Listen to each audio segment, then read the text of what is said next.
மகிமை உண்டாவதாக.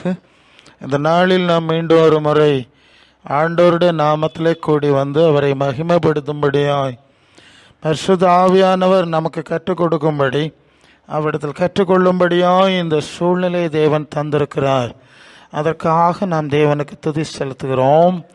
அன்புக்குரிய யாவருக்கும் இயேசுவின் நாமத்திலே அன்பின் நல்வாழ்த்துக்களை நாம் பகிர்ந்து கொள்ளுகிறோம். ஹல்லேலூயா.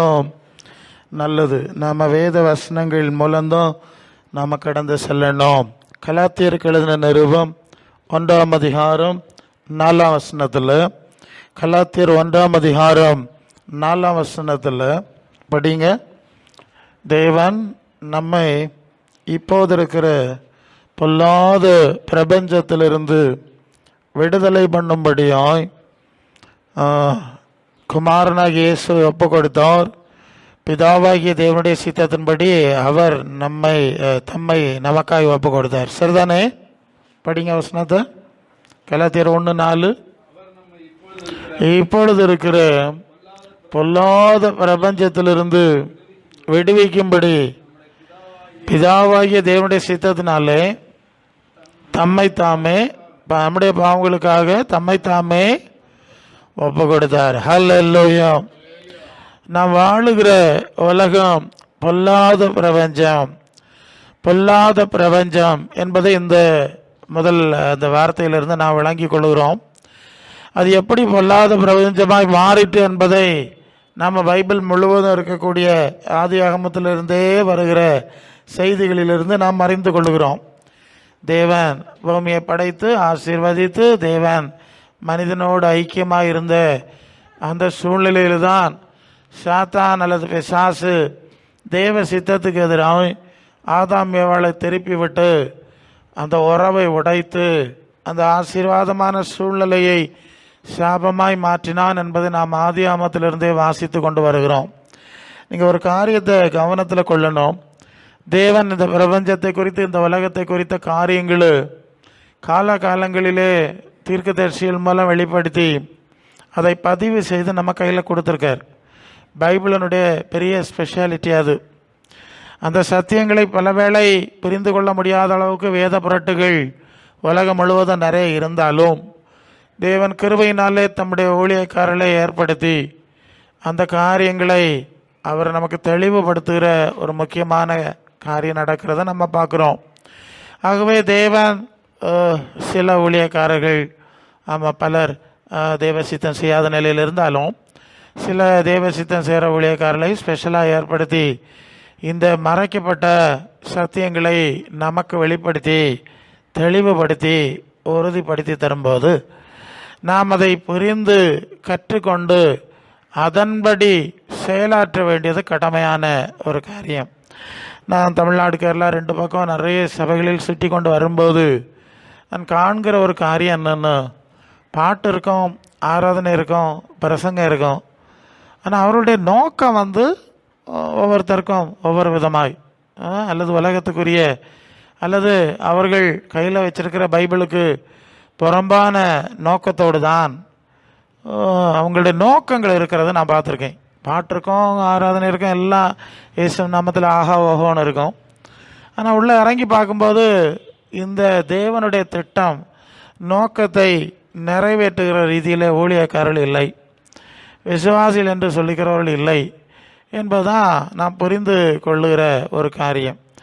அப்போ நாம் எதை கற்றுக்கொண்டோமோ அதன்படி வாழ விரும்பவில்லை, அதன்படி செயல்பட விரும்பவில்லை, அதற்கேற்ற ஒரு பக்தி வைராக்கியம் இல்லை என்ற ஒரு நிலைதான் எல்லா இடத்திலும் காணப்படுகிறது என்பதை நாம் புரிந்து கொண்டேன். இப்போ முதலாவது நாம் செய்ய வேண்டிய விஷயம், அநேக காரியங்களை நாம் விதமாக கேட்கிறவர்களாய் மாத்திரமல்ல அதன்படி செய்கிறவர்களாக இருங்கள் என்ற ஆவியானவருடைய வார்த்தை நம்மை எச்சரிக்கிறது.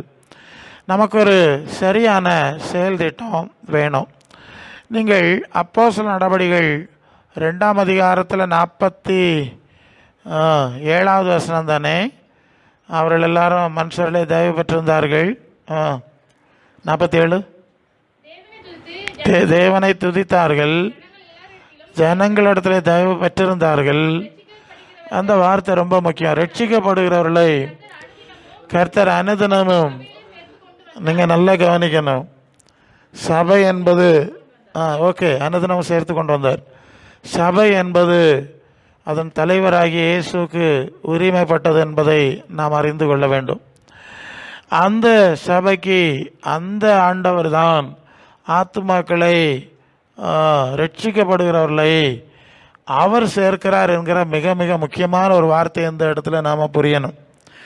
நான் பல ஊழியர் சூழ்நிலைகளில் ஆலோசனை சொல்லும்போது லட்சக்கணக்கில் ஆயிரக்கணக்கில் நிறைய பணத்தை செலவழித்து ஏதோ அநேக காரியங்கள் ஊழியம் என்ற பெயரில் செய்யப்படுவது உண்டு. ஆனால் அவர்கள் பணம் செலவழிக்கிறாங்க, பல காரியம் செய்கிறாங்க, பல மனிதர்களை அழைக்கிறார்கள். ஆண்டவர் அங்கே வரவில்லை என்று சொன்னால், அல்லது ஆண்டவர் ரட்சிக்கப்படுகிறவர்களை அழைத்து கொண்டு இழுத்து கொண்டு வரவில்லை என்று சொன்னால், ஆண்டவருடைய சபையை நாம் கட்ட முடியாது. அல்லேலூயா. இவங்க சரியாக ஒரு காரியத்தில் தவறாமல் செய்வாங்க. ஆண்டவரை மட்டும் பர்பஸாக விட்டுருவாங்க. விட்டுட்டு ஆண்டவர்னா அவருக்கு சொல்லி கொடுத்த காரியம், அந்த அடிப்படைக்கு அந்த நோக்கத்துக்கு அவங்க செயல்படாமல் தாங்கள் விரும்புகிற நோக்கங்களுக்காக லட்சக்கணக்கில் பணத்தை செலவாக்கி புதிய புதிய பிரசங்க மாதிரிலாம் கொண்டு வந்து நிறைய நாடகம்லாம் நடத்துவாங்க.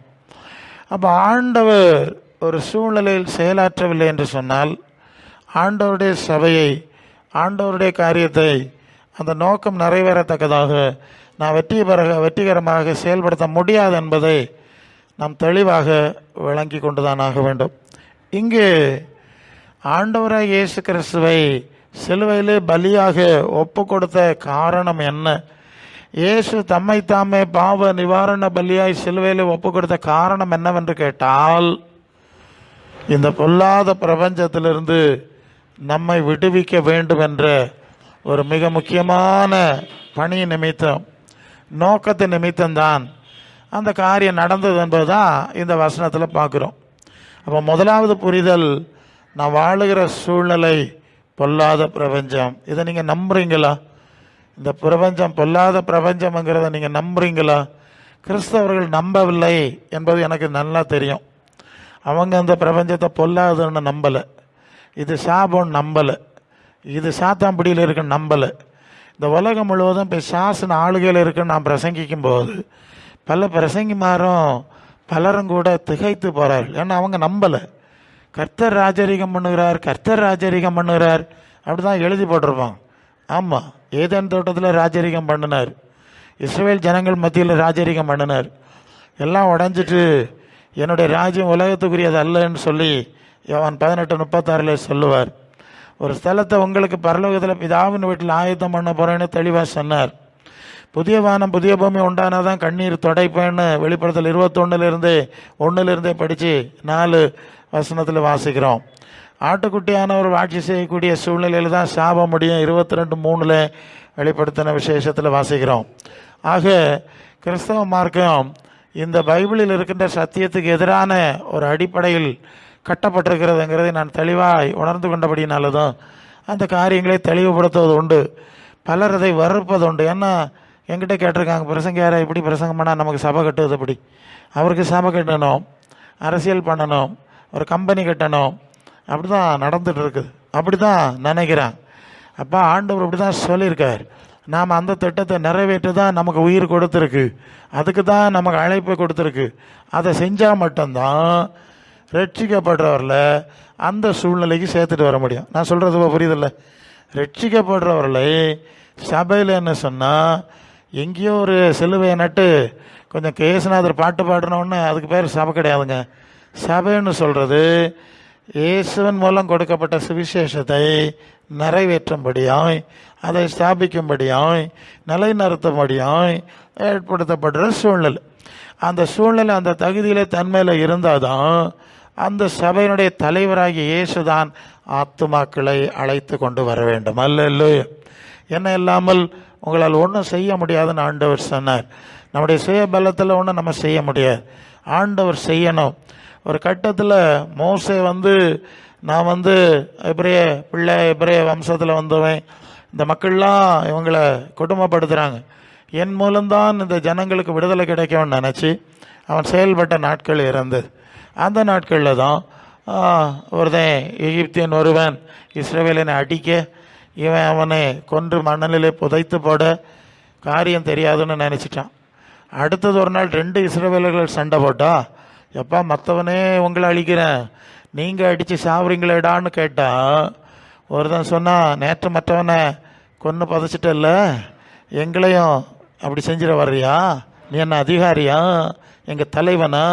துறைத்தனம் பண்ணுறியாடா அப்படின்னு சொன்னோன்னே மோசே சரி இவனை போட்டு கொடுத்துருவான்னு பார்வன்னுட்டு அவன் தலையை வெட்டுவான். அதனால் ஜீவன் தப்ப அந்த பார்வனின் எல்லையை விட்டு அவன் ஓடி போனான், எகிப்தை விட்டு ஓடி போனான் மீதியான் தேசத்துக்கு. மீதியான் தேசத்துக்கு போய் ஒரு 40 வருஷம் மாமனாருடைய ஆடு மேய்க்கிறான். யாருங்க? பட்டயத்தில் இடுப்பில் கட்டிகிட்டு இருந்த ஒரு மிலிட்ரி ஆஃபீஸர் இப்போ கையில் ஒரு காஞ்ச கம்பை வச்சுட்டு ஆடு மேய்க்கிறார் வனாந்திரத்தில் 40 வருஷம். 40 வருஷம் இதெல்லாம் முடிச்சுட்டு இருக்கும்போது தான் கர்த்தர் மீண்டும் வந்து பேசி இந்த பணிக்கு அழைக்கும்போது அவன் சொல்கிறான், நான் வரல, வேற யாராவது அனுப்போம், நான் பேசிட மாட்டேன், பேச்சு வராதுன்னெல்லாம் ஆர்கியூ பண்ணுறேன், என்னால் முடியாதுங்கிற நிலைமைக்கு வந்துட்டான். அப்புறம் தான் சொல்கிறாரு, அவன் பட்டயத்தெல்லாம் பிடுங்கிட்டேன், ஒரு காஞ்ச கம்பு தந்திருக்கேன்ல, இந்த காஞ்ச கம்பையும் கொண்டு போ, எப்படியும் பார்வனை சந்திக்கிறதுக்கு எகிப்துக்கு என்ன கொண்டு போகணுமா? AK-47 பட்டயம்லாம் எடுத்துடாத, இந்த காஞ்ச கம்பு, மலையாளத்தில் உணக்க கம்பு வடின்னு பறையும், அவர் காஞ்ச கம்பை தந்து விட்றேன், கொண்டு போய் இதை வச்சு தான் எல்லாம் செய்ய போகிறான்னு சொல்லி விட்டுட்டார். அவன் எல்லா காரியத்துக்கும் கர்த்தரை தான் சார்ந்திருக்கணும். மோசேனுடைய ஊழிய வரலாற்றை பார்த்தா அவன் ஜனங்கள்லாம் எல்லா பக்கம் நெருக்கிட்டு இருப்பாங்க, தண்ணி கொடு, இறைச்சி கொடு, கீரை கொடு, வெள்ளரிக்காய் கொடு, கொம்மட்டிக்காய் கொடு, வனாந்திரத்தில் வந்து இப்படி சத்தம் போட்டாங்கிறது கொண்டு வர்றது. இவன் மாட்டிக்கிட்டான், வழியில் ஆண்டவருடைய சமூகத்தில் விழுந்து கிடந்தான் என்று சொல்லி வாசிப்போம். கர்த்தர் வந்து பேசின பிறகு தான் எழும்பி, ஏன்னா இவரால் செய்ய முடியாதுல்ல, ஆண்டவர் சொன்ன மாதிரி என்ன எல்லாம் உங்களால் செய்ய முடியாதுல்ல, நம்ம பலம் எல்லாம் பிடுங்கி அவருடைய பாதத்தில் விழ வச்சு இனியாவது நான் சொல்கிற செய். ஆமாம், பவுல் வந்து ஆண்டவர் கூலியம் கர்த்தர் கூலியம் செய்கிறேன்னு நினச்சிட்டு சபையை உடைச்ச போனா, அவள் ஆண்டவர் குறுக்க வந்து 2 கண்ணையும் பிடுங்கி அப்புறம் பேச, அப்புறம் கேட்குறேன் நான் என்ன செய்யணும், சரி நான் அங்கே போ, உனக்கு எல்லாம் ஏற்பாடு பண்ணுறேன்னு பண்ணுறார். ஸோ ஆண்டவருடைய பாதத்தில் அமர்ந்திருக்கணும், அவர் சொன்னது தான் செய்யணும், அவர் சித்தம்தான் செஞ்சாதான் அவர் ரட்சிக்கப்படவுள்ள சபையில் என்ன செய்வார்? சேர்த்துட்டு வருவார். இல்லைன்னா என்ன செய்ய மாட்டாராம்? சில வேலை சிதறடிச்சிருவாராம். எப்படிங்க? விரட்டிடுவார், கலகம் உண்டாக்கி கலைச்சிட்றார். நாங்கள்லாம் ஊழியங்களில் பார்ப்போம், அப்படியே நல்லா கட்டப்பட்டு வரோம், அப்புறம் தெய்வ சித்தம் செய்ய மாட்டான், சாத்தான் சித்தம் செய்வான். அவர் கூப்பிட்டுருப்பார் ஒன்றுக்கு, இவன் வேற ஒன்று செஞ்சுட்டு இருப்பான். எப்படியும் ஒரு காரியத்துக்கு கூப்பிட்டா இவன் வேற செஞ்சுட்டு இருப்பான். அவர் கொஞ்ச நாள் பார்ப்பார், அப்புறம் எல்லாத்தையும் பிடுங்கிடுவார். அப்படியெல்லாம் நாங்கள் சூழ்நிலையில் பார்த்துருக்கோம். ஆண்டவர் எதற்கு அழைக்கிறாருன்னா, ஜனங்களுக்கு இந்த பிரபஞ்சம் பொல்லாத பிரபஞ்சம்னு சொல்லி கொடுக்கணும். நான் ஒரு டேட்டா தர்றேன், உலகம் முழுசும் ஈச் அண்ட் எவ்ரி டே ஒரு ஆவரேஜ் கணக்கு, ஒவ்வொரு நாளும் 1,74,000 பேர் செத்துட்டு இருக்கிறாங்க. நீங்கள் நெட்டில் போய் விக்கிபீடியாவிலே பாருங்கள், 1,74,000 பேர் ஒவ்வொரு நாளும் செத்து கொண்டிருக்காங்க. 3,500க்கு அதிகமான விபத்துகள் ஒவ்வொரு நாளும் நடக்குதான். ஒவ்வொரு நாள் 3,500க்கு மேலே விபத்துகள், ஆக்சிடென்ட்ஸ் ஒவ்வொரு நாளும் நடந்து கொண்டிருக்கிறது. 1,300க்கு அதிகமான கொலைகள் ஒவ்வொரு நாள், ஒரு நாள் சொல்கிறேன்னா உலகம் முழுசும் ஒரு நாள் சராசரியாக பார்த்தா 1,300க்கு மேலே கொலைகள் நடந்து கொண்டிருக்கிறது. ஒவ்வொரு நாளும் 50,000க்கு அதிகமான கேன்சர் நோயாளிகள் புதுசாக, இன்னைக்கு 50,000 பேர் புதுசாக கண்டுபிடிச்சிருக்காங்கன்னா நாளைக்கு வேற புதுசாக 50,000 பேருக்கு கேன்சர் நோய் கண்டுபிடிப்பாங்க. இப்படி ஒவ்வொரு நாளும் 50,000 பேருக்கு மேலே கேன்சர் நோயினால் ஒவ்வொரு நாளும் புதுசாக தாக்கப்படுறதா கண்டுபிடிச்சிட்டு இருக்கிறான். இப்படிப்பட்ட கடினமான பயங்கரமான சூழ்நிலைக்கு நடுவில் தான் நாம் வாழ்ந்துட்டுருக்கோம். உங்களுக்கு புரியுதில்ல? நம்ம அங்கே கொஞ்சம் இருக்கிறோம். நீங்கள் நான் எப்போவுமே இன்டர்நேஷ்னலி நடக்கக்கூடிய விஷயங்களெல்லாம் நான் வாட்ச் பண்ணுறதுனால என்னென்ன நடக்குன்னு எனக்கு தெரியும். இவ்வளவு பயங்கரமான கடினமான ஒரு கொடுமையான சூழ்நிலையில் நாம் வாழ்ந்துட்டுருக்கிறோம். ஆனால் அது தெரியாதபடி வெளிப்படுத்தல் 12:8 உலகம் அனைத்தையும் மோசம் போக்குற பிசாசு என்று சாத்தான் என்று சொல்லப்பட்ட பழைய பாம்பாகிய வலு சர்ப்பம் தன்னுடைய ஊழியக்காரர்களை வச்சு, கள்ள தீர்க்கதரிசிகளை வச்சு, கள்ளத்தனமான தங்களுடைய மனிதர்களை வச்சு ஜனங்களை மூடி மறைச்சி ஏமாத்துறான். இதெல்லாம் தெரியாதபடி நீ நல்லா குடிச்சிட்டு மயங்கிரு, நீ நல்ல பிரியாணி சாப்பிட்டு கொண்டாடிட்டு சத்தமாக பாட்டை போட்டு ஆடிக்கிட்டே இரு, கலர் லைட்டெல்லாம் போட்டு அதை ரசிச்சுட்டே இரு, வெளியே நடக்கிறத சிந்திக்காது. உலகம் முழுவதும் பிசாசு கட்டுப்பாட்டில் வச்சு அழிச்சிட்டு இருந்தால் யாரும் அதை சிந்திக்கப்படாது, யாரும் அதை அறியப்படாது. அப்படி அந்த கூட்டம் இந்த கூட்டம் ஏகப்பட்ட கூட்டம் என்ன பேரின்ப பெருவிழான்லாம் போடுறாங்க, எல்லாம் பண்டிகைன்னு தான் போடுறாங்க. அப்படி ஏமாத்துகிற ஒரு கூட்டத்தில் ஜனங்கள் சிக்கிட்டு இருக்கிறாங்க. தங்களுக்கு என்ன தங்களை சுற்றி நடக்கிறது தெரியல, நாளை நடக்க போகிறதும் தெரியல. நோவா காலத்தில் நடந்த மாதிரி தான் உணர்வு இல்லாமல் வாரி கொண்டு போகிற உணர்வு இல்லாமல் வாழுகிற ஜனங்கள் மத்தியில் தான் நாம் இருக்கிறோம். அப்போ நாம் உலகத்துக்கு என்ன செய்தி சொல்லணுமா? பிசாசு உங்களை ஏமாத்துறான், உலகம் முழுவதும் பொல்லாத பிசாசுக்கு பிடியில் கிடக்கும். 1 யோவான் 5:19 உலகம் முழுவதும் பொல்லாங்கனுக்குள் கிடக்கிறது என்ற செய்தியை யார் சொல்கிறது? நாம் தான் சொல்லணும். சொல்கிறீங்களா? நீங்கள் என்னைக்காவது சொல்லியிருக்கீங்களா? எப்பா உலகம் தேவன் சாபத்தில் கிடக்குது, ஆமாம் தீ கொடுக்க வச்சிருக்கு, பொல்லாத உலகம், இந்த உலகத்தை நீ நேசிக்காத, இந்த உலகத்தை சிக்காத, நீ ஆண்டவர் உன்னை உலகத்திலிருந்து விடுவிக்க விரும்புகிறாரு, அதுக்கு தான் உயிரை கொடுத்துருக்கிறாரு. என்னைக்காவது சொன்னீங்களா? யாரும் சொல்ல மாட்டாங்க. 100% கன்ஃபார்மாக சொல்லிடலாம். இல்லையோ நேர தலைகள் செய்தி கேட்டு கேட்டு ஜனங்கள் புரியாமல் குழம்பி செத்து கொண்டே இருக்கிறார்கள். இப்போ ஆண்டவர் சொல்லுகிறார், நான் பொல்லாத பிரபஞ்சத்திலிருந்து விடுவிக்க விரும்புகிறேன், உங்களுக்கு விருப்பமா? இந்த பொல்லாத பிரபஞ்சத்தில் சிக்கியிருக்கிற ஜனங்களை விடுவிக்கும்படியும் மற்ற ஜனங்களை விடுவிக்கும்படியாக நான் விரும்புகிறேன். நீங்கள் என்னுடைய பட்சத்தில் எனக்கு வேலை செய்வீர்களா என்று சொல்லி அழைச்சா அநேகர் அதுக்கு தயாரில்லை. இயேசுவை வச்சு இயேசுக்குவே பாடம் நடத்துவாங்க. இயேசுவுக்கு விருப்பமில்லாத அல்லது அவர் சொல்லாத எதிரடியான காரியங்களை தான் செய்து கொண்டு இருக்கிற சூழ்நிலைகளை நான் பார்க்கும்போது ஒன்றை நான் புரிந்து கொள்வேன்.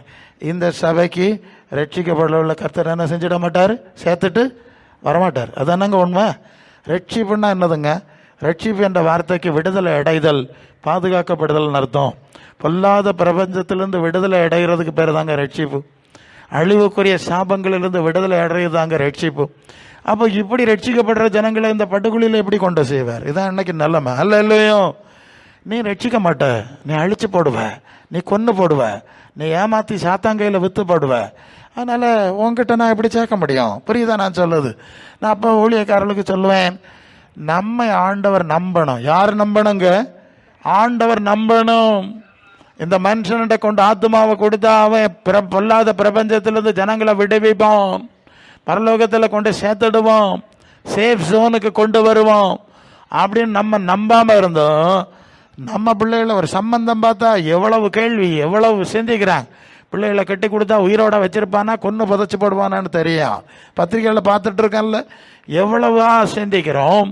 நம்ம பிள்ளைகளை ஒரு ஸ்கூலுக்கு அனுப்புனா அந்த பிள்ளைக்கு அந்த ஸ்கூலுக்கு சூழ்நிலை என்வாரன்மெண்ட் சேஃப் தானோ எத்தனை விதமாக பார்க்குறோம். நமக்கு எவ்வளவு கவலை இருக்குல்ல. இது மாதிரி தான் அவருக்கும் இருக்குல்ல. இவன்கிட்ட கொண்டு ஆத்மா கொடுத்தா என்ன நடக்கும், இந்த சபையில் கொடுத்தா என்ன நடக்கும் அப்படின்னு அவர் யோசிப்பார். அப்போ நாம் ஆண்டவருடைய நம்பகத்தை பெறணும். என்ன சொல்கிறேன் கவனிக்கிறீங்களா? ஆண்டவர் நம்ம என்ன செய்யணும்? நம்பணுமா வேண்டாமா? நம்பணுமா வேண்டாமா? இப்போ ஃபஸ்ட்டு கொஸ்டினில் வருவோம். எப்படி பிரசங்கியாரே, பாஸ்டரே, சபையாரே, உங்களை ஆண்டவர் நம்புவாரான்னு கேட்டால் திருன்னு முழிக்கிறாங்க. பிடி இல்லை, ஐடியா இல்லை. நான் அம்மையாவது நம்புறதாவது இல்லையோ நம்ம நம்பணுங்க. அந்த நம்பிக்கைக்கு பாத்திரவான்களாக நம்ம நடக்கணும் முதல்ல. அதான் பிரச்சனை. அந்த எல்லைக்குள்ளே வரலன்னா கர்த்தர் ரட்சிக்கப்படல நிச்சயமாக சேர்த்துட்டு வர முடியும். உங்களை நம்ப முடியாதுன்னு சொல்லிடுவார். ஆகவே ஆண்டவருடைய நம்பிக்கையை பெறும்படி நம்ம என்ன செய்யணும்? ஆண்டவரே உங்களுடைய நம்பிக்கை பெறுறதுக்கு என்ன செய்யணும் அப்படின்னு அவர் பாதத்தில் உட்காந்து கற்றுக்கொண்டு அதில் நிலைச்சிருக்காவிட்டால் ஆண்டவர் அந்த காரியம் செய்ய முடியாது. ஏன்னா உலகம் முழுவதும் பொல்லாங்கனுக்குள்ளே கிடத்தாச்சு. நான் நிறைய வசனங்கள் சொல்லியிருக்கேன். பொல்லாங்கனுக்குள்ளே கிடக்கிறதெல்லாம் விலாவாரியாக உங்களுக்கு பட்டியல் போடுவேன். அப்புறம் இனி முழுசாக அந்த உலகத்தை இப்போ கொஞ்சம் கிருபை இருக்குது. ஏன்னா நிறைய ஜனங்களை விடுவிக்க வேண்டியிருக்குல்ல. அது வரைக்கும் நம்ம யுத்தங்கள் நடக்கும்போது அறிவிப்பு கொடுப்பாங்க. 24 மணி நேரத்துக்குள்ளே இந்த இடத்த என்ன செய்துருங்க, காலி பண்ணிடுங்க, நாங்கள் யுத்தம் நடத்த போகிறோம். 2 பேரும் அடிப்பான், இடையில கிடச்சது அத்தனையும் பொடியாகி போயிடும். நாங்கள் செய்ய போகிறோம், 24 ஹவர்ஸுக்குள்ளால இடத்த காலி பண்ணு, ஓடு, சேஃப் ஜோனுக்கு ஓடிடு, இந்த இடத்த விட்டு காலி பண்ணுங்கன்னு அறிவிப்பு யுத்தம் செய்யும்போது சொல்லுவாங்க. ஸோ அது மாதிரி தான் ஆண்டவர் சொல்கிறார், சீக்கிரமாக நான் எல்லாம் அழிவுக்கு ஒப்பு கொடுக்க போகிறேன், இந்த மக்களெல்லாம் சேஃப் ஜோனுக்கு கொண்டு போயிரு, பாதுகாப்பான ஏரியாவுக்கு கொண்டு போயிரு அப்படின்னு நமக்கு உத்தரவு போட்டோம். ஜனங்களுக்கு கல் குடிக்க கொடுக்கறது மாதிரி போதையை கொடுத்து ஆடிக்கிட்டே இருங்க, உணர்வு இல்லாமல் செய்யக்கூடிய வேலை நம்ம செய்யப்படாது. ஒரு கட்டம் வரும், அவர் சாத்தாண்டம் முழு ஆட்சி கொடுக்குறார். வெளிப்படுத்தின விசேஷத்தில் அதை பார்க்குறோம், அதான் அந்த கிறிஸ்துவன் ஆட்சின்னு சொல்கிறோம். சீக்கிரமாக வந்துடும், அதுக்குரிய எல்லா அடையாளம் நிறைவேற்றிட்டு ஒரு பக்கம் முழங்குறோம். பிரசங்கமார் ஒரு பக்கம் இப்படி முழங்குவாங்க, மறுபக்கம் தலைகளாக நடப்பாங்க. எனக்கு ஒன்றும் புரியாது, என்னடா இது, ஒரு பக்கம் இயேசுநாதர் வர்றார். நான் கிண்டலாக கேட்பேன். ஒரு இடத்துல ஒரு கட்டடம், சபை கட்டடம் வேலை நடந்துட்டு வருஷம் அது நீண்டு போயிட்டே இருக்கு. அப்போது ரொம்ப பரிச்சயமான ஒரு ஊழியம். அப்போ நான் அங்கே போயிருக்கேன், செய்திக்கு போயிருக்கேன். அப்போ மத்தியானம் சாப்பிட்டுட்ருக்கேன், தலைவர் இருக்கார், நான் கிட்டே இருக்கேன். அந்த நேரம் இந்த சாப்பாடு கொண்டுறதுக்கு என்னத்துக்கு அங்கே மதர் வந்தாங்க, சீனியர் மதர் வந்தாங்க. வந்துட்டு அவங்க சொல்கிறாங்க, பாஸ்டர் இங்கே சபை இயேசுநாதர் வர்றது வரையும் வேலை நடந்துக்கிட்டே இருக்கேன் பாஸ்டர், வந்தவுடனே நாங்கள் போயிடுவோம்ல, அப்புறம் நாங்கள் வேலை செய்ய மாட்டோம், அது நடக்குமா நடக்காது தெரியாது. கிண்டலாக சொல்கிறாங்க, அவங்களுக்கு மன வருத்தத்தை சொல்கிறாங்க. என்ன இது போய்கிட்டே இருக்குது, வருஷ கணக்காக போயிட்டுருக்கு. சில வேலை கேட்பேன், நீங்கள்லாம் கட்டிகிட்டு இருக்க கட்டடங்கள்லாம் இயேசுநாதர் வந்துட்டு போனாலும் வேலை முடியாது போல இருக்கு, என்ன சொல்கிறீங்க? ஆத்மா ஆதாயம் பண்ணுங்கடா. நேற்று கூட சொன்ன ஒருத்தர்கிட்ட, எத்தனை ஆத்மா ஆதாயம் பண்ணீங்க? கட்டடம் கட்டிகிட்டு இருக்கிறேன், குறை தீரவில்லை, ஒரு ஃப்ளோர் முடிந்தது, அடுத்த ஃப்ளோர் முடியவில்லை, பதில பாருக்கலாம். அப்படியே இந்த பிரசங்மாருக்கு மண்டெல்லாம் பேக்கி பிடியில் சிக்கிட்டு இப்படி இருந்தால் எப்படி ஆத்மாதாயம் பண்ணுறதில்ல? இப்போ என்ன நடக்குன்னு சொல்கிறேன். ஆண்டவர் பேய்கிட்ட கொடுத்துருவாருங்க, சாத்தாண்ட கொடுத்துருவார். கொடுத்த பிறகு என்ன நடக்கும்னா, தேவனுடைய கோபாக்கினை நீங்கள் வந்து ஆதியாகமம் 3:16-19 நீ பெருக பெருக உன்னை விளங்க விட மாட்டேன், வேதனை உருவாக்குவேன்னு சொன்னது கர்த்தர் தான். பூமி உன்னிமித்தம் சபிக்கப்பட்டிருக்குன்னு சொன்னது கர்த்தர் தான். நீ மண்ணிலிருந்து எடுத்து உன்னை மண்ணுக்கு கொண்டு புதைச்சிருவேன்னு சொன்னது நான் சொல்லலைங்க, கர்த்தர் தான் சொன்னார். இன்னும் அதை தொடர்ந்து நடப்பாக்கிட்டே இருக்கிறார். இனி அடுத்த ஒரு செக்ஷன் இருக்குது. இதெல்லாம் முடிஞ்சு சாத்தானு கொடுத்த பிறகு ஜனங்கள் சாத்தானை சேவிச்சுட்டு இன்னும் போகும்போது அவர் பல வாதைகளை அனுப்புகிறாராம். நீங்கள் வெளிப்படுத்தின விசேஷத்தில் நீங்கள் அதை படிக்கலாம். ஆமாம், 13 அதிகாரத்துக்கு பிறகு நீங்கள் படிக்கலாம். வாதைகளை அனுப்புவார். அந்த வாதைகள்ல எல்லாம் ஜனங்கள் ரொம்ப துன்பப்படுவாங்களாம். புண்கள் வரும், பல கட்டின புண்களில். அந்த வசனத்தை வந்து வெளிப்படுத்தல் 16:11 படிக்கணும். வெளிப்படுத்தல் 16:11 படிங்க. அவங்க தங்கள் வருத்தங்களாலும் புண்களாலும் பரலோகத்தின் தேவனை அவர்கள் தூஷித்தார்கள் அல்லாமல் தங்கள் கிரியைகளை விட்டு மனம் திரும்பவும் அல்ல. பார்த்துருக்கீங்களா? ஜனங்கள் இவ்வளவு கடினமான சூழ்நிலையில் சிக்கனா அவங்க யாரை தூஷிக்கிறாங்களோ பரலோகத்தின் தேவனை தான் தூஷிப்பாங்க. செய்கிறதெல்லாம் சாத்தான் வேலை செய்வாங்க. சாத்தானுக்கு ஆட்சியில் தான் உட்காந்துருக்காங்க, அதுக்கு ஒபே பண்ணி போகிறாங்க. இப்போ தேவன் வாதைகளை அனுப்புனது உண்மைதான். பாருங்க, இங்கே சிந்திக்க வேண்டிய ஒரு காரியம். ஏதேன் தோட்டத்திலே சொல்லிட்டார், போட்ட சாபத்தை நான் சொல்லிட்டேன். இப்போ 2வது அவரே தான் வாதம் அனுப்புகிறாராம். கோபக்கலசங்கள் ஊத்துறது, எக்காலம் ஊதுறது, முத்திரை உடைக்கிறது எல்லாம் அங்கே பட்டியல் இருக்கு. அவரே தான் வாதம் அனுப்புகிறாராம். நான் யோசித்து பார்த்தேன், ஏன் இப்படி செய்கிறாரு? அது ஒரு வசனம் உண்டு பாருங்க, இஸ்ரவேல் ஜனங்களை பற்றி சொல்லியிருக்கோம். என் குட்டிகளை பறிகொடுத்த கரடியை போல வழியிலே நான் அவர்களுக்கு பதிவிருப்பேன். ஒரு வார்த்தை வரும், ஈரக்கொலையை கிழித்து விடுவேன்லாம் இருக்கு. கடினமான வார்த்தை இருக்கிறது தான் நான் சொல்லணும். அப்போ நான் உங்களை படைத்தேன், நான் உங்களுக்கு இதை செஞ்சு என்ன மறக்கிறவங்கள வாழ விட மாட்டேன்னு சொல்லக்கூடிய ஒரு பழிவாங்குகிற தன்மை இருக்கிறது. நமக்கு இருக்கப்படாதுன்னு சொல்லியிருக்காரு, ஆனால் அவருக்கு இருக்கிறது. அவர் வாதைகளை போடுற ஒரு விட்டுடலை, நீங்கள் இருந்தாலும் போங்கன்னு விடலை. ஒரு கட்டத்தில் வாதைகளை அனுப்பினாருங்கிற செய்தி இருக்குது. கோப கலசம்னு தான், கோப ஊற்றப்படுறது தான் அந்த வார்த்தை சொல்லுது. அப்போ ஜனங்கள் அந்த வேதனையில் சிக்கிட்டாங்க. சிக்கும்போது அவர் பரலோகத்தின் தேவனை மீண்டும் மீண்டும் தூஷிக்கிறான். அவர்களை தூஷித்தார்கள், மனம் திரும்பல. அந்த வார்த்தை தான் நமக்கு தேவை. சரி, இப்படி ஒன்று வந்துட்டு அந்த தேவனிடத்தில் திரும்பினாங்களான்னு பாட்டு தான் அவங்க திருந்தலை. கர்த்தரம் விட்ட பாடு கிடையாது. ஜனங்களுக்கும் பயங்கரமான வெறி, என்ன வந்தாலும் தேவசித்தம் செய்ய விடா, மனம் திரும்பப்படாது என்று சொல்லி அப்படி கடினமாய் கடினமாக தங்களுடைய மனசு வச்சுருக்கான். 2 தீர்க்கதரிசிகள் வருவாங்களாம். அதெல்லாம் அவங்களுக்கு கொஞ்சம் தெரிஞ்ச விஷயம். 2 தீர்க்கதரிசிகள் வருவாங்க. அந்த 2 தீர்க்கதரிசிகள் வந்து ஒரு செய்தி சுவிசேஷம் சொல்லுவாங்க. பரலோக தேவனுக்கு நேரம் ஜனங்களை திருப்பும்படி அற்புதங்கள்லாம் செய்வாங்க. அற்புதங்களெல்லாம் செய்யக்கூடிய காரியங்களை அவர்கள் செய்யும்போது இந்த ஜனங்களுக்கு அது கஷ்டமாக இருந்ததாம். இந்த ஜனங்களுக்கு அது எப்படி இருந்ததாம்? ரொம்ப கஷ்டமாக இருந்ததாம். அதாவது இவன் இப்படி வந்து மனம் திரும்ப சொல்லிட்டானே, இப்போ பெரிய பிரச்சனை தான். இங்கிலாந்து போன்ற தேசங்கள் எல்லாம் நீங்கள் பார்த்தீங்கன்னா அங்கே சுவிசேஷத்தை தெருவில் பிரசங்கம் பண்ணக்கூடாது. தெருவில் பிரசங்கம் பண்ணால், இப்போ சமீபத்தில் கூட வீடியோ பார்த்தேன், கிறிஸ்தவ நாடு தான், போலீஸ் வந்து அந்த பாஸ்டரை பிடிச்சி இந்த கையை பின்னால் வச்சு விலங்கு போட்டு இழுத்துட்டு போகிறான். ஒரு கொலை கைதியை இழுத்து கொண்டு போகிறத விட பயங்கரமான நிலையில் கிறிஸ்தவ நாட்டில் பப்ளிக்காக தான் எடுத்துகிட்டு போகிறான். இங்கெல்லாம் பேசப்படாதுடா. அதுதான் கிறிஸ்தவ, நீங்கள் சொல்கிறீங்க கிறிஸ்தவ நாடுன்னு, உள்ள பேய் இருக்குது. அப்படிப்பட்ட ஒரு சூழ்நிலை இருக்குது. ஸோ ஜனங்களுக்கு சுவிசேஷத்தை கேட்டால் வேதனை உண்டாகிறது. என்ன வேதனை? வெட்டுனாங்களா, குத்துனாங்களா, அடித்தாங்களா? இல்லையே. பணம் திரும்புங்க, தேவராஜ்யத்துக்கு தகுதிப்படுங்கன்னு தானே சொன்னாங்க. அது அவர்களுக்கு வேதனையாக இருந்தது. அந்த வேதனை இருந்ததுனால அவங்க என்ன செஞ்சாங்களாம், அந்த 2 சாட்சிகள் என்று சொல்லக்கூடிய 2 தீர்க்கதரிசிகளை அவள் கொலை செய்து விட்டார். அவர்கள் கொலை செஞ்சிட்டாங்க அப்படிங்கிற காரியத்தை பார்க்குறோம்.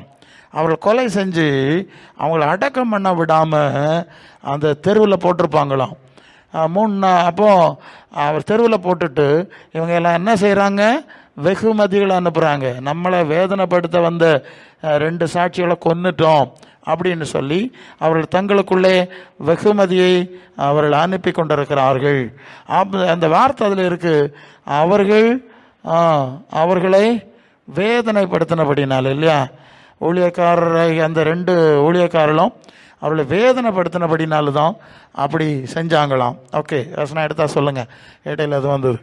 அப்போ ஒரு கட்டத்தில் ஜனங்களுக்கு சுவிசேஷம் வேதனை உண்டாகிறதா மாறிடு. அந்த அளவு அவங்களுடைய இருதயம் கடினமானதாக தேவ சித்தத்துக்கு எதிரானதாய் மாறிவிடுகிறது என்கிறதான ஒரு காரியத்தை எங்கே நாம் புரிந்து கொள்கிறோம். இப்படி ஒரு கொடுமையான சூழல் இனி வரப்போகிறது. அதுக்கு முன்ன இந்த பொல்லாத பிரபஞ்சத்திலிருந்து நம்மை விடுவிக்க ஆண்டவர் விரும்புகிறார். இதுதான் நமக்கு வேண்டிய செய்தி. நீங்கள் ஆண்டவருக்கு யாராவது ஊழியம் செய்ய விரும்பினா இதை ஏற்றுக்கொள்ளணும். நான் அடிக்கடி நான் சொல்கிற விஷயம் இதுதான். நிறைய கேட்பாங்க, செயல் திட்டத்தை மாற்ற மாட்டாங்க, பிறவி குணத்தை மாற்ற மாட்டாங்க, சொந்த ஐடியாவை மாற்ற மாட்டாங்க, இவங்க வச்சிருக்கிற திட்டத்தை விட்டு வலது பக்கம் இடது பக்கம் அசைய மாட்டாங்க. ஆனால் எல்லாம் ஆண்டவர் கேட்குறதெல்லாம் கொடுக்கணும். அப்படி அவ்வளவு குருட்டுத்தனமான நிலையில் ஊழியங்களும் ஊழியக்காரர்களும் இருக்கிறது நான் பார்த்துருக்குறேன். ஆக நாம் எப்படி இருக்கிறோம், நம்முடைய தனிப்பட்ட வாழ்க்கையானாலும் சரிதான், நம்ம இப்போ பார்க்குறோம், இப்போ நம்ம தான் இருக்கிறோம்ல, நாம் எப்படி இருக்கிறோங்கிறது நாம் சிந்திக்கணும். யாக்கோபு 1ஆம் அதிகாரம் 27ஆம் வசனத்தில் வந்தோம். அங்கே இப்படி வாசிக்கிறோம், அதாவது பிள்ளைகளும் படுகிற உபத்திரவத்தில் அவர்களை விசாரிக்கிறதும் உலகத்தால் கரைபடாதபடி தன்னை காத்து கொள்கிறதுமே பிதாவாகிய தேவனுக்கு முன்பாக மாசில்லாத சுத்தமான பக்தி. அப்போ சுத்த பக்தி அசுத்த பக்தின்னு 2 இருக்குங்க. சுத்த பக்தின்னா இந்த உலகத்தால் கரைபடப்படும். உலகம் கரையாக இருக்குது, அந்த கரையில் ஒட்டப்படாது. ஓட்டுனா கரைபடும், அப்புறம் கரையை போக்குறது கஷ்டம். ஸோ கரைபடாதபடி தன்னை காத்து கொள்ள வேண்டும் என்று தான் நமக்கு செய்தி சொல்லியிருக்கு. ஒன்று, இது பொல்லாத பிரபஞ்சம், இதிலிருந்து ஜனங்களை பாதுகாப்பான கண்ணீர் இல்லாத இடத்துக்கு அழைச்சிட்டு போகிறது பணி. 2வது, நீங்கள் இந்த உலகத்தால் கரைபட்ட விடாதிருங்கள் அப்படின்னு ஜனங்களை எச்சரித்து நடத்த வேண்டியது நம்முடைய பணி. 2 பேதுரு 3:14 சொல்லுது, கரையற்றவர்களும் பிழையற்றவர்களுமாய் அவருடைய சந்நிதியிலே காணப்படும்படி ஜாக்கிரதையா இருங்க. ஹல்லேலூயா. இங்கே இன்னொரு வார்த்தை, ஜாக்கிரதை. என்ன ஜாக்கிரதை? கரையற்றவர்களாய் பிழை இல்லாதவர்களாய் நடந்து கொள்ளும்படி ஜாக்கிரதையா இருங்க. ஹல்லேலூயா. எப்படியும் வாழ்ந்துட்டு பூமியின் உயர்ந்த ஸ்தானத்துக்கு ஏறிட்டோம், பேரும் புகழும் கிடச்சிட்டுலாம் சொல்லிட முடியாதுங்க.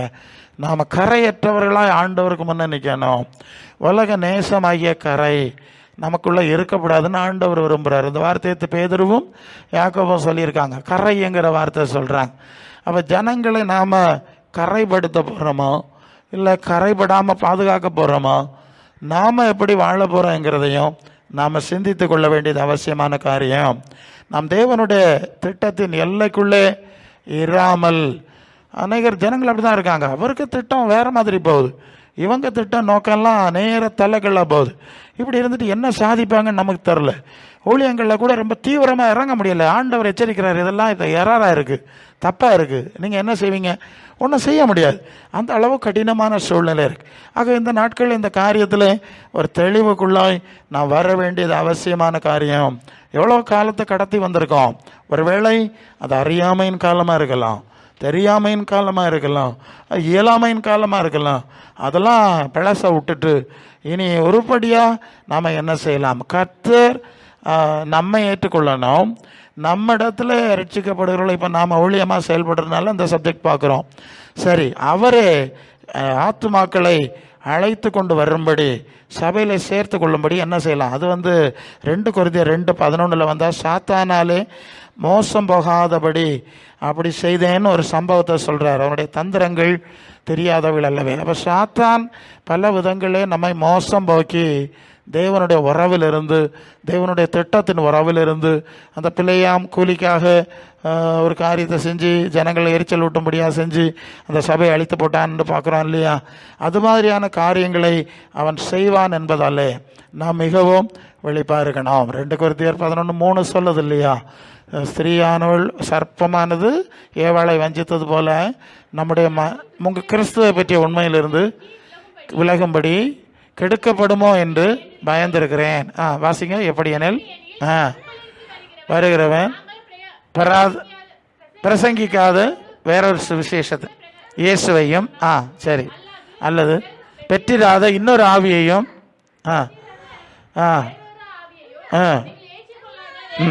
சுவிசேஷத்தையுமா சகித்திருப்பீர்களே. இப்போ பார்த்தீங்களா என்ன நடந்தான்? வேறொரு இயேசு, வேறொரு ஆவி, வேறொரு சுவிசேஷம். ஏதேன் தோட்டத்திலேருந்து ஆரம்பித்த மோசடி அது இப்படி இருக்குது.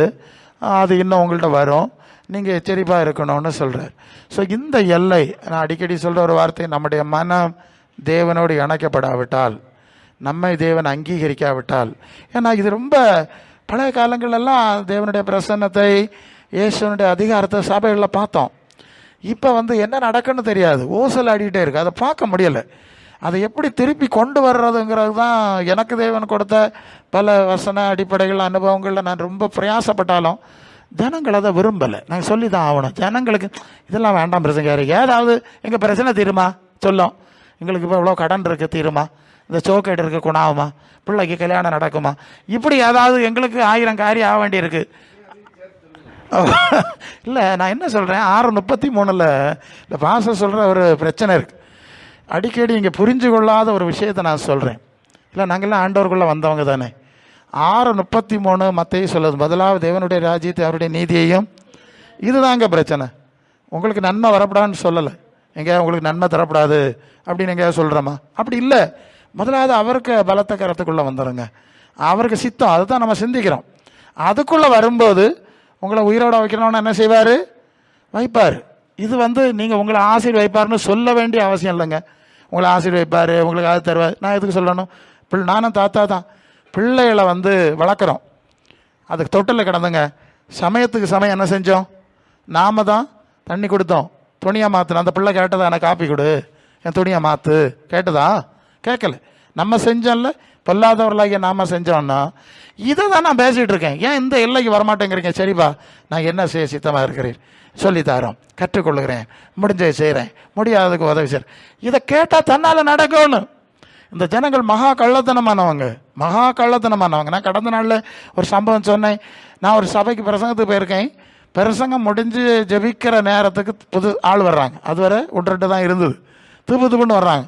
எனக்கு புரியலை, என்னடா இது கூட்டம் இவ்வளோ நேரம் நடந்திருக்கு, இவங்க கடைசியில் வர்றாங்கன்னா இந்த பாச ஜோம் பண்ணுவார், ஜோம் பண்ணுறதுக்கு வராங்க. புரியுதில்ல? நேரமே அந்த இதில் கலந்து கொண்டு இந்த ஊழியத்தில் அதில் விரும்பலை. கடைசியில் வர்றாங்க. பாஸ்டர் ஒன்றும் சொல்லலை தான், ஆனால் ஆண்டவர் பார்த்துட்டே இருப்பார். அல்ல இல்லையா? பார்த்துட்டு இருப்பார். இதுதான் பிரச்சனை. அவர் வரட்டலை, ஒன்றும் சொல்லி சிரிச்சுட்டு சரி கர்த்தர் கொண்டு வரட்டு அப்படின்ட்டு அதை சாந்தமாக போயிட்டார். ஆனால் கர்த்தர் செய்ய மாட்டார். எங்கள் பிரச்சனை என்னது? உங்கள் இருதயம் தேவனோடு இணைக்கப்படாவிட்டால், தேவ சித்த எல்லைக்குள்ளே வரையிலன்னா நாங்கள் என்ன செய்ய முடியுது? எங்கள் பிரச்சனை இருக்குது. அதனால அந்த சைடை நான் அதையும் சொல்லாமல் அதுக்குள்ளே வந்தாச்சுன்னா அவர் பார்த்துக்கிறாருங்க. அவர் பார்த்துக்கிறார். நமக்கெல்லாம் செஞ்சுட்டு இருக்க முடியுமா என்ன? ஆனால் நாம் என்ன செய்கிறோன்னா, நீ குணப்படாட்டாலும் பரவாயில்ல, நீ மனம் தர மாட்டாலும் பரவாயில்ல, ரசிக்கப்படாட்டாலும் பரவாயில்ல, ஒன்று அங்கே கொண்டு போவார். இப்படி தானே நிறைய கூடாரங்கள் நடக்குதுங்க. எல்லா இடத்துலையும் போனோன்னா பூமியின் உயர்ந்த ஸ்தானத்துக்கு ஏற்றி விட்றான்.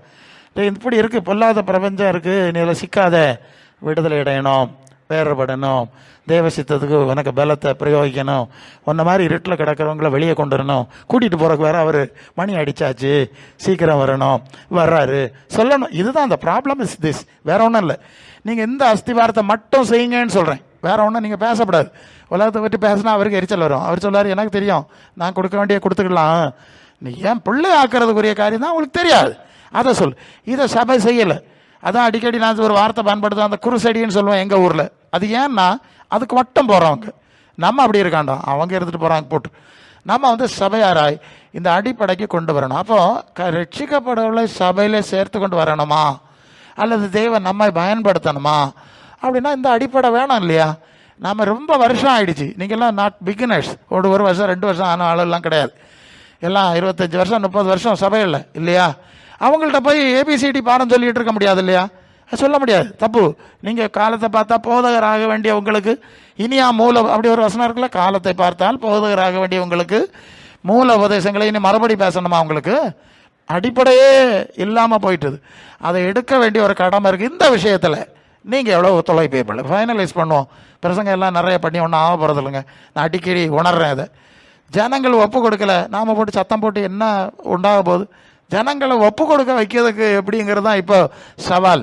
இப்போ ஒரு கூட்டம், சின்ன கூட்டம் வந்திருக்கீங்க, உங்களில் எத்தனை பேர் நாங்கள் ஆண்டவருடைய சித்தம் செய்ய விரும்புகிறோம், ஒப்பு கொடுக்க தயாராக இருக்கிறீங்க? அதை கேட்போம். மெனக்கட்டு பஸ் யாரி வண்டி யாரி எல்லாம் இங்கேருந்து வாரி இல்லையா, பல இடங்கள்ல இருந்து தேவ சித்தம் செய்யணும், அவர் விரும்புகிறத செய்வோம், கொஞ்ச நாள் தான் இருக்க போகிறோம். ஒரு அர்ப்பணத்துக்குள்ளே வருகிறவனு எத்தனை பேர் சொல்ல முடியும்னு ஒரு கேள்வி இருக்குது இல்லையா? இது கன்வென்ஷன் கூட்டத்தில் பழைய காலம் எல்லாரும் ரட்சிக்கப்படவே கையை வைத்துங்கன்னா கையை வைத்தது, அடுத்தது கூட்டம் முடித்தோன்னா மறந்துடும், அடுத்தது திருப்பி அடுத்த கன்வென்ஷனில் கூட அடுத்த கன்வென்ஷனுங்க கையை வைத்தணும். இப்படியே ஆளும் இருப்பாவலாம். எங்கள் ஊரில் பிரசங்க மாதிரி சொல்லுவாங்க, எல்லா கூட்டத்துலேயும் போய் கையை வைத்ததில் ஒரு ஆனந்தம் பிரசங்க மாதிரி சொன்னோன்னே. அப்படி கையை வைத்த சொல்லலை. ஒரு சரியான தீர்மானம் இருக்கான்னு கேட்டேன். எனக்கு ஒரு 20 வயசுலேயே தீர்மானம் இன்னும் வரைக்கும் தேவ கிருபையினால அதை விட்டு அசையதில்லை. சாட்சியாக தான் சொல்லி முடிக்க விரும்புகிறேன். அதை விட்டு அசையலை. அசைக்கும்படி எவ்வளோ சூழ்நிலை, காற்றுகள் புயல்கள் புட்டிங்கி அறிய மாதிரிலாம் வந்திருக்கு. நான் புட்டிவாதமாக இருந்துட்டு, இதுதான் சத்தியம், இதில் தான் நடக்கணும். நீங்கள் இப்போ ஒப்பு கொடுப்பீங்களான்னு சொல்லுங்கள், இப்படியே கொண்டு தெரிய முடியாது. இங்கே வரும்போது பாஸ்டரையா அவருக்கு எனக்கு முன்னால் வந்தது, நீங்கள் வருத்தப்படாதுங்க, என் முன்னால் வந்தது நான் அப்படியே சொல்லணும். பாஸ்டரையா கேட்டார், தாமசையா வீட்டம்மா எங்கேன்னு கேட்டார். அல்ல இல்லையா, நீங்கள் கவனிச்சிங்களா? அவர் அங்கே இருந்து கேட்டார், நான் இங்கே இருந்தேன், எனக்கு என் உள்ளத்தில் வந்தது மன்னிச்சிருங்க. அவர் அந்த வார்த்தை சொன்னோன்னா எனக்கு சுருக்குன்னு தச்சது மாதிரி ஆச்சு. ஆமாம், தாமசையாவே இப்படி வந்துட்டார் வெறுங்கையோட. எங்கேயோ கல்யாண வீட்டுக்கு ஆத்திரமாக போயிட்டாவளோ, பால் காய்ச்சிக்கிட்டு போயிட்டாவளோ தெரியல, நமக்கு தெரில இல்லையா? இனிப்போ அவைய கதைகளெல்லாம் தோண்டினா அது வேற பெரிய கதை, அதுக்குள்ளே இல்லையா? அதுக்குள்ளே நான் போவேல. அதனால் அவர் கேட்ட கேள்வி ரொம்ப நியாயமான கேள்வி இல்லையா? நாயா பேயா? நேற்று சில விஷயங்கள் பேசிக்கிட்டாங்க. ஒவ்வொருத்தனை கொல்லுக்கு விரட்டினானுவன், பிடிச்சு கொண்டு போய் ஒளிச்சு வச்சு, எப்படியா சபையில் ஒளிச்சு வச்சு அவனுக்கு உயிரை பாதுகாத்து விட்டா அவன் கண்டுக்கிடாமல் போகிறான். நிறைய கதைகள் சொன்னான். அவர் சொல்ல கதையை கேட்டால் கொஞ்சம் வினோதமாக தான் இருக்குது. ராத்திரி பகலுன்னு இல்லாமல் ஓடனா ஜனங்கள் இப்படி இருந்தால் எப்படி ஆண்டவர் நம்ம நேசிக்க முடியும் பாருங்க. இப்படி ஒவ்வொருத்தராக கலந்து போயிட்டு இருந்தா இனி புதுசாக ஆதாமி அவளை உண்டாக்குன மாதிரி உண்டாக்கி தான் கொண்டு வரணும். உலகத்தில் இருக்க ஆள் உருப்படையில் என்ன செய்யுது? ஸோ அது எனக்கு சிந்தையில் ஒரு முனைப்பு நமக்கு இல்லை. அதை நாம் ஏற்றுக்கொண்டு தான் ஆக வேண்டும். இல்லைன்னா ஏதோ பார்ட்லி கொஞ்சம் போல் பேருக்கு என்ன செய்யுது, போகாமல் இருந்தாலும் தப்பாக நினைப்பாவ, பேருக்கு போய் ஆதரச்சு வந்துடுவோம். அப்படி தான் இருக்கமே தவிர அதை தாண்டி போகல. நான் யாரையும் குறை சொல்ல, என் உள்ளத்தில் அது உணர்த்தப்பட்டது, அது முன்னால் வந்துட்டு நல்லா சொல்கிறேன். ரெண்டாவது ஒரு காரியம் சொல்கிறேன். நம்முடைய ஊழியத்தை குறித்து தெளிவு நமக்கு ஒரு தெளிவு வேணும். ரட்சிப்பில் ஒரு தெளிவு, ஊழியத்தில் ஒரு தெளிவு, ஒரு நிச்சயம் இருந்தால். இப்போ எனக்கெல்லாம் யாரும் சொல்லலை, யாரும் கூப்பிடலை, எந்த ஸ்தாபனங்களும் அங்கீகாரம் தரல, தேவையில்லை. கடமை சொல்கிறார், போன்னு சொல்கிறார், பேசன்னு சொல்கிறார், சரி அவர் வாக்கிய பண்ணுற சூழ்நிலையில் வேலை செய்கிறோம். இதெல்லாம் அன்புடனே மனப்பூர்வமாக செய்ய வேண்டிய காரியம் தானே. அதை இதுக்கு முன்னாலே நான் இங்கே பதிவு பண்ணியிருக்கேன். மனப்பூர்வமாக நீங்கள் செய்கிறீங்களான்னு கேட்குறேன். இல்லை பிரசங்கியார், தள்ளி பழுக்க வச்சாதான் கேட்போம். அப்போ அவரும் தள்ளி பழுக்க வச்சு தான் காரியம் செய்வார். நம்ம மனப்பூர்வமாக செய்ய மாட்டோம் இல்லையா? அவர் செய்ய முடியாது. இதுதான் உண்மை. நாங்கள் அங்கே போனோம், இங்கே போனோம், காற்று கிடந்தோம், ஒரு புண்ணியம் இல்லை, அவர்கிட்ட வெண்ணி இல்லை, இப்படி தான் ஜனங்கள் வந்து குற்றச்சாட்டு சொல்லிட்டு குறை சொல்லிகிட்டே இருக்காவ. நாம் எந்த அளவு அர்ப்பணித்தோன்னு என்னைக்காவது சிந்திச்சோமா? நான் எந்த அளவு அர்ப்பணித்தேன், நான் எந்த அளவு முனைப்பு காட்டினேன், நான் எந்த அளவு தீவிரம் காட்டினேன். சரி, என்னால் தான் முடியலை, ஆனால் என்னால் முடியலை, நம்ம 2 பேர் சேர்ந்து செய்வோமா? இல்லைன்னா நம்ம 3 பேர் சேர்ந்து, யாராவது ஒரு வார்த்தை கட்டியலாம். அவர் அடிக்கடி கேட்டுகிட்டே இருப்பார். பழைய ஆளெல்லாம் கூப்பிட்டு நீங்கள் வாங்க, நீங்கள் வாங்க, வீடு வீடாக யாரி தெரிஞ்சு கூப்பிட்டு பார்த்தா நான் மனசுக்குள்ளே எதுவுமே அவர்கிட்ட சொல்லது கிடையாது. இவர் தான் நாயா பேயா அலைஞ்சிக்கிட்டே நடக்காரு. அந்த அளவு ஒரு நாள் ஆகுது பண்ணிட்டு நம்ம சேர்ந்துருந்து ஜெபம் பண்ணோம் இல்லையா, ஜெபிப்போமா, அன்னைக்கு இப்படி செஞ்சோம் இல்லையா, ஊழியத்தை செய்வோமா. ஒரு ஆள் கேட்டதை நான் கேட்கல, நான் கூட நடக்கிறது கேட்கவும் இல்லை, பார்க்கவும் இல்லை. திருப்பி திருப்பி தேடியே போக வேண்டியிருக்கு. அது எங்கே கிடக்கோ தெரியலை, இப்போ ஓடி போயிடுது. இப்படி இருந்தால் எப்படி ஆண்டவருடைய காரியத்தில் நம்ம முன்னால் போக முடியும்? நீங்கள் சொல்லுங்கள். இந்த லட்சணத்தை ஆண்டவர் அங்கே இருந்து பார்ப்பார், மேலே இருந்து பார்ப்பார். இப்படி ஓஹோ இந்த லட்சணத்தில் நடக்குதுங்களா, உடனே அவர் இறங்கி வருவாரா? எங்கே இது ஒரு தனி நபரை நாம் இங்கே வந்து குறை சொல்லப்படாதுங்க.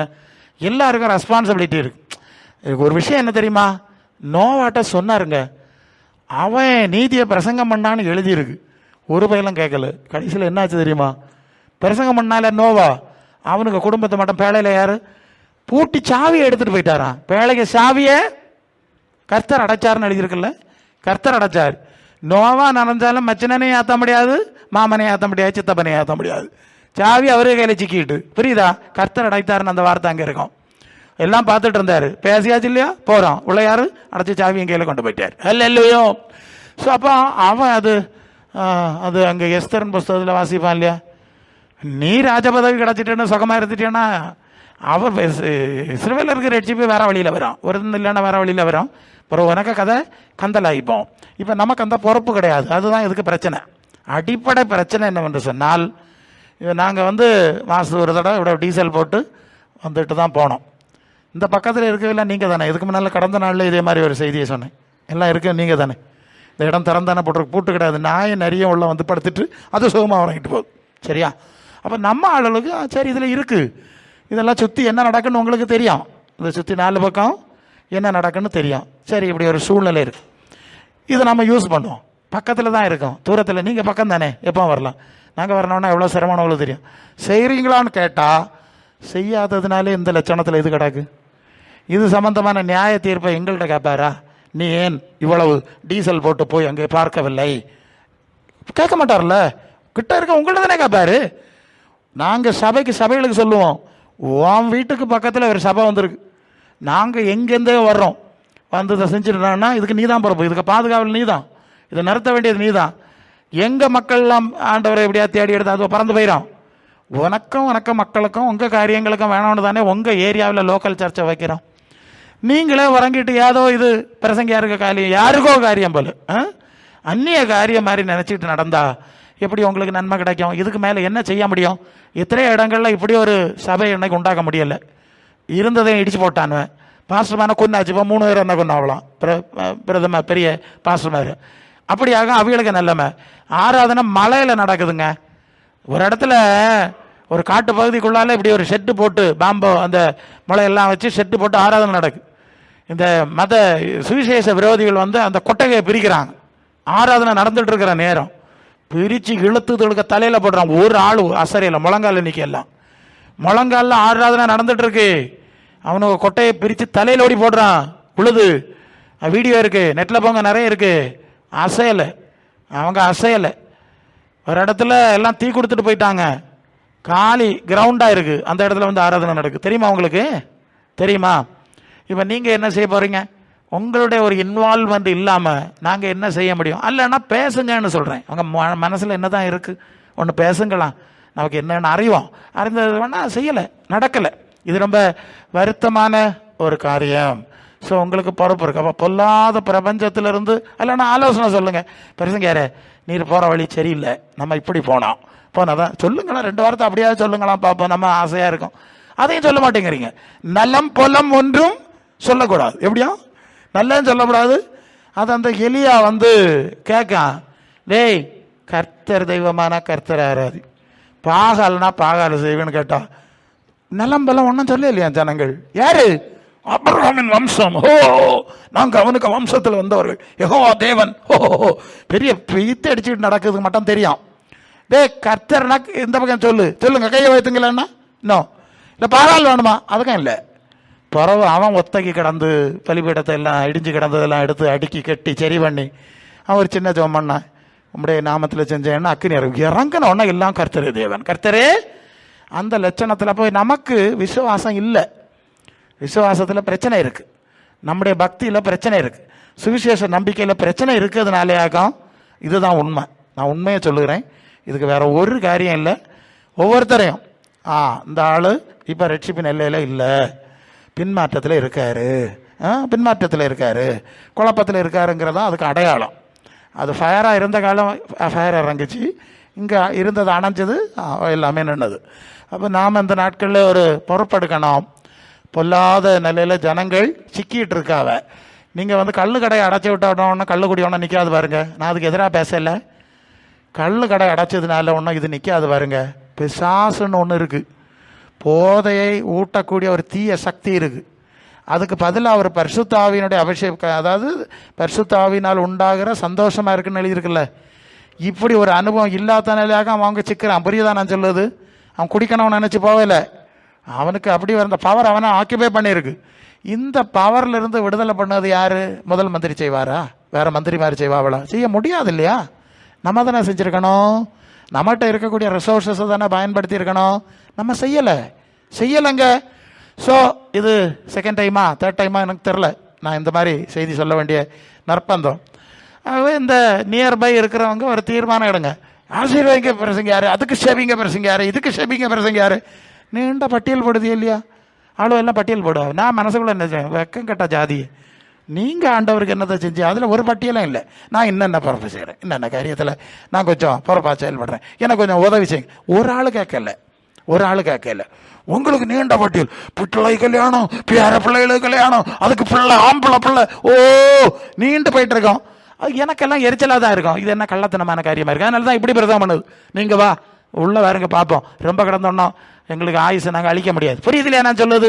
ஒரு நல்ல தீர்மானம் எடுங்க. அருகில் இருக்கிறவர்கள் பொறுப்பாருங்க.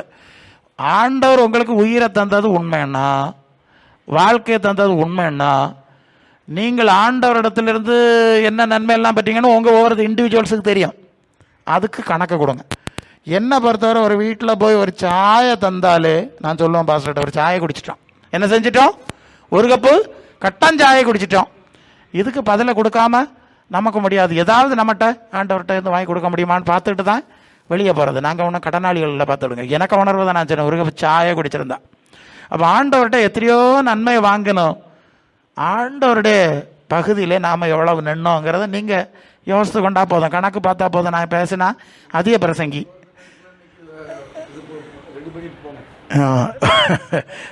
அதிக பிரசங்கியாக இருக்க விரும்பல. நீங்கள் எனக்கு தேவன் தந்துற பலத்துக்கு மிஞ்சி தான் நான் செஞ்சுருக்கேன். என் ஹிஸ்டரியெல்லாம் நீங்கள் பேக்கில் பார்த்தீங்கன்னா இங்கே நேரம் பார்க்க விரும்பலை, நான் விரும்புறது கிடையாது.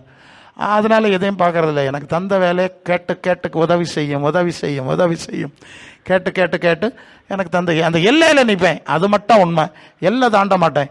ஆளு எல்லாம் சத்தம் போட்டு பெருசங்கியாரேன்னு சொன்னா வந்துடுது. சிவம் பண்ணு பணம் திரும்பு கள்ளத்தனமாக நடந்துட்டு பெருசங்கியாருன்னா நான் அசைய மாட்டேன். அது உண்மை. ஏன்னா எங்களுக்கு ஆண்டவர் நிறைய படிப்பிச்சிருக்காரு. நாங்கள் எல்லாம் ஆதி காலத்துல எல்லாம் கொஞ்சம் வேகமாக ஓடனவே தான்.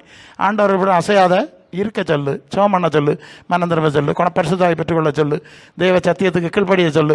அதுக்கப்புறம் நான் பார்க்கலான்னு சொன்னதுனால இதெல்லாம் ஸ்லோ பண்ணிவிட்டு சரி பாருங்க பார்ப்போம் சொல்லி ஜெபிக்கிறோம். சரி, அப்போது பொல்லாத பிரபஞ்சத்திலிருந்து விடுவிக்கப்பட நீங்கள் விரும்பினா, மற்ற ஜனங்களையும் விடுவிக்க விரும்பினா, பரலோக ராஜ்யத்துக்கு வேலை செய்யும்படி நாம் இந்த சூழ்நிலைகளை அவர் அவருடைய பொல்லாத பிரபஞ்சத்திலிருந்து கொண்டு போகிறதுக்கு முன்னால் செய்ய வேண்டியதை செஞ்சு முடிக்கணும். நம்முடைய ஆயுசு முடிக்காமலே செய்து முடிக்கணும். நான் உங்களுக்கு புரியணும்னு நினைக்கிறேன். புரிஞ்சால் உங்களுக்கு நல்லது. கர்த்தர் இந்த வார்த்தைகளால் உங்களை ஆசீர்வதிப்பாராக. ஆமென்.